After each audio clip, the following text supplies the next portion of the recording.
आदरणीय मित्रों, अगर मोदी जी का स्वागत करना है तो 1 मिनट तक जोरदार तालियां बजती रहनी चाहिए।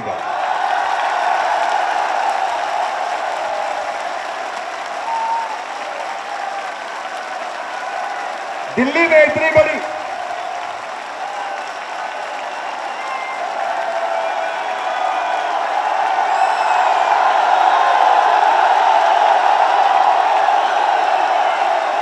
एक बार अटल जी के लिए भी जोरदार तालियां बजा दीजिए। अटल बिहारी वाजपेयी,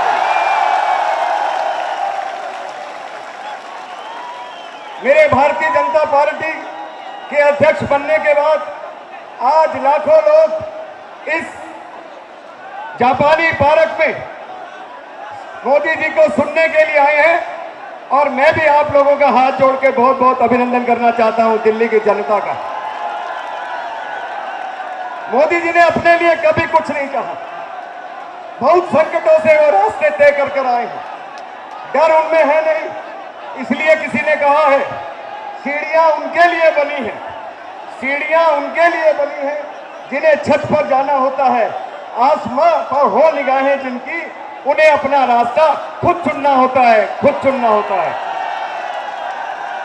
पहले दोस्तों हमने इस रैली के लिए रामलीला मैदान को चुना था, फिर हमने बुराड़ी मैदान को चुना था और अब आप लोगों के उत्साह को देखते हुए हमने जापानी पार्क को चुना ताकि लाखों लोग उनको सुन सकें, उनको देख सकेंगे।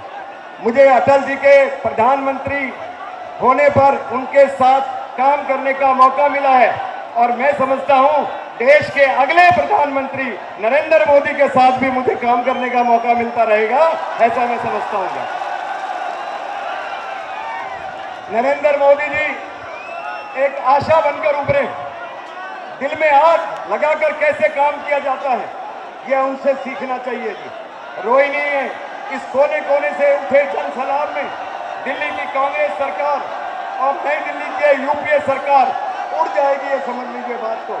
दोस्तों, आंकड़ों के धरातल पर मुंह की खाने वाली कांग्रेस सरकार गुजरात को पीछे या नीचा दिखाने के चक्कर में विकास में नई नई परिभाषा बना रही है, मगर परिभाषाओं को कांग्रेसी टोटकों से नरेंद्र मोदी जी को बांधा नहीं जा सकता। इसलिए मोदी जी कहते हैं मुझको चलने दो अकेला ही, मुझको चलने दो अकेला ही, मेरा सफर बाकी है, रास्ता रोका तो काफिला हो जाएगा, रास्ता रोका तो काफिला हो जाएगा। दोस्तों, मैं आपको कहना चाहता हूं, आज दिल्ली की जो ये जनता है इसको कांग्रेस की भ्रष्ट निकम्मी सरकार को उखाड़ के फेंकना है और हमारी दादी शीला दीक्षित जी को बता देना है कि अब आपका 15 साल का समय चला गया, अब दिल्ली के अंदर भारतीय जनता पार्टी की सरकार आएगी। बोलो आप मेरे साथ लड़ने को तैयार हो? बोलो आप। दोस्तों, मैं क्या कहना चाहता हूं, दिल्ली में बिजली के दाम आज 72% बढ़ गए। बोलो बिजली महंगी है या सस्ती? हाथ उठा के बताइए, बिजली महंगी है या सस्ती? पानी महंगा है या सस्ता? पेट्रोल महंगा है या सस्ता? डीजल महंगा है या सस्ता? और आलू टमाटर प्याज महंगा है या सस्ता? तो आप मेरे साथ कहिए कि सब चीजों की इतनी जब महंगाई हो गई है, इस सरकार को हमने क्या रखना है? दिल्ली में 72% बिजली के दाम बढ़े और अभी 300% बिजली के दाम और बढ़ेंगे, जबकि इन दामों को कम किया जा सकता है।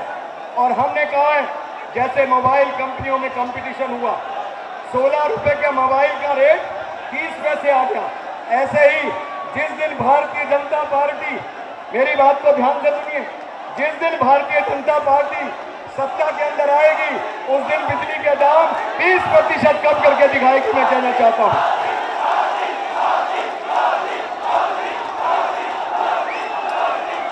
दोस्तों, हमने कहा है आने के बाद हम यमुना को साफ कर देंगे। इस यमुना के अंदर 6500 करोड़ रुपया खर्च कर दिया गया। हमने कहा है दिल्ली के अंदर जो दूषित पानी है, जो आधी दिल्ली प्यासी है, जो 40% दिल्ली के अंदर सीवर की लाइन नहीं है, हम उसके अंदर सीवर की लाइन डालेंगे। मैं कांग्रेस को चुनौती देना चाहता हूं, किसी भी डिबेट के अंदर, किसी भी मंच के ऊपर मुख्यमंत्री शीला दीक्षित जो मेरी दादी की उम्र की हैं, वो आकर बहस कर लें और ये तय कर लें कि इस समय दिल्ली के लोग नाराज हैं या खुश हैं। मैं दोस्तों आपको कहना चाहता हूं, दिल्ली में गरीबों को धोखा दिया गया।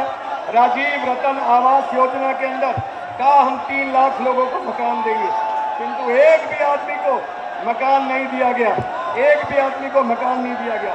इसी तरीके से मैं यूथ के लिए कहना चाहता हूं, युवा वर्ग के लिए, कि इस युवा वर्ग के लिए 15 साल के अंदर एक कॉलेज नहीं खोला गया। बोलिए मैं ठीक कह रहा हूं? हाथ उठा के बोलिए मैं ठीक कह रहा हूं। एक कॉलेज नहीं खोला गया, एक यूनिवर्सिटी नहीं बनाई गई, लोगों को बेरोजगार लोगों को रोजगार नहीं दिया गया। आज भी सरकारी स्कूलों में 12,000 शिक्षक के पद खाली पड़े हुए हैं। दोस्तों मैं आपको कहना चाहता हूं, दिल्ली में सरकार महंगाई और भ्रष्टाचार में घिरी हुई है। अगर आप कॉमनवेल्थ गेम्स में 70,000 करोड़ का घोटाला, बिजली के अंदर निजीकरण का घोटाला और यमुना नदी की सफाई का घोटाले को देख लेंगे तो आपको मैं कहना चाहता हूं कि मैं बोलूंगा आपको बदलेंगे दिल्ली, आप बोलना बदलेंगे भारत। बदलेंगे दिल्ली, यहां से लेके वहां तक सुनना चाहिए, बदलेंगे दिल्ली। जो काम कांग्रेस 15 साल में नहीं कर पाई उसको हम 15 महीने के अंदर करके दिखाएंगे। दिल्ली में भाजपा सत्ता में आते ही कीमतों के ऊपर नियंत्रण करेगी, बिजली के दामों में 30% की कमी करेगी, महिलाओं को सुरक्षा करेगी। मुख्यमंत्री कहती हैं कि इस दिल्ली के अंदर तो मेरी बेटी ही सुरक्षित नहीं है। मैं मुख्यमंत्री को कहना चाहता हूं, जिस दिन बीजेपी का राज आएगा हर आदमी की बेटी सुरक्षित होगी और मुख्यमंत्री की बेटी को भी हम सुरक्षा देंगे। ये मैं आप लोगों को कहना चाहता हूं। आप कानून की बात करती, 6 बजे के बाद महिलाएं घर से निकलने में डरती हैं। दिल्ली को आपने बलात्कार दिल्ली बना दिया, 300% से ज्यादा दाम, 300% से ज्यादा रेप के केस हो गए। हर रोज, हर 2 दिन के अंदर या तो किसी महिला के साथ बलात्कार होता है और या उसके साथ मोलेस्टेशन होता है। हम आएंगे दिल्ली में तो महिलाओं को सुरक्षा देंगे। हमने गरीब अनाधिकृत कॉलोनी गांव वालों को कहा है कि बीजेपी सत्ता में आएगी तो 1 लाख मकान बना कर देगी। हम दोस्तों कहना चाहता हूं, सरकारी स्कूलों में शिक्षकों के पद बढ़ेंगे। हम भ्रष्टाचार को खत्म करने के लिए लोक आयुक्त की व्यवस्था करेंगे। दोस्तों मुझे याद आता है, एक कांग्रेस का घोषणा पत्र छपा, उसके ऊपर पंडित जवाहरलाल का फोटो था, उस पर सरदार पटेल का फोटो था, उस पर राहुल गांधी का फोटो था, उस पर सोनिया गांधी का फोटो था। तो मैंने पूछा भाई इस पे सबके फोटो हैं, महात्मा गांधी का फोटो नहीं है। कहने लगे गोयल साहब, महात्मा जी कहते थे भ्रष्टाचार छोड़ दो, महात्मा जी कहते थे बेईमानी छोड़ दो, महात्मा जी कहते थे गुंडागर्दी छोड़ दो। हमने कहा इतनी चीजें छोड़ने की क्या जरूरत है, इस बाबा महात्मा गांधी को ही छोड़ दो। दोस्तों गांवों के अंदर लाल डोरा के क्षेत्र को हम बढ़ाएंगे, धारा 81 और धारा 33 को खत्म करेंगे और हम स्लम को मालिकाना हक देंगे। हम अनाधिकृत कॉलोनियों को नियमित करके दिखाएंगे। मैं आपका अभिनंदन करना चाहता हूं, ये नरेंद्र भाई हमारे बीच के अंदर बैठे हुए। मैंने लोगों से पूछा कि आप नरेंद्र भाई को इतना प्यार क्यों करते हैं। मैंने जो लोगों ने बताया मैं बताता हूं। बोलिए नरेंद्र भाई कहेंगे कि हम देश से आतंकवाद समाप्त कर देंगे, बोलिए कर देंगे या नहीं कर देंगे। नरेंद्र भाई कहेंगे हम भ्रष्टाचार समाप्त कर देंगे, किसी को घूस देनी नहीं पड़ेगी, बोलो कर देंगे या नहीं कर देंगे।